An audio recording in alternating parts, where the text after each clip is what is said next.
Shri Dwarakanath Reddy P.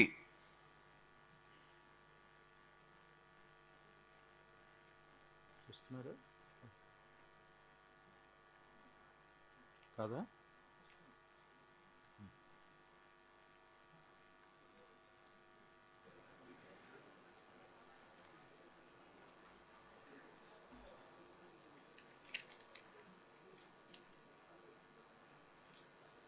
Peddireddy Dwarakanath అనే నేను శాసనసభ సభ్యునిగా ఎన్నికైనందున శాసనం ద్వారా నిర్మితమైన భారత రాజ్యాంగం పట్ల నిజమైన విశ్వాసం విధేయత చూపుతానని, భారతదేశ సౌరభద్రాలు సమగ్రంగా కాపాడుతానని, నేను స్వీకరించబోయే కర్తవ్యాన్ని శ్రద్ధాశక్తులతో నిర్వహిస్తానని దైవ సాక్షిగా ప్రమాణం చేస్తున్నాను.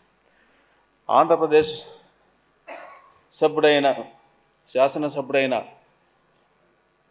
అనే పెద్దిరెడ్డి ద్వారకానాథ్ అనే నేను నియమాలకు కట్టుబడి ఉంటానని, వాటిని అనుసరిస్తానని, సభ మర్యాదలను పాటిస్తానని, సాంప్రదాయాలను గౌరవిస్తానని దైవ సాక్షిగా ప్రమాణం చేస్తాను.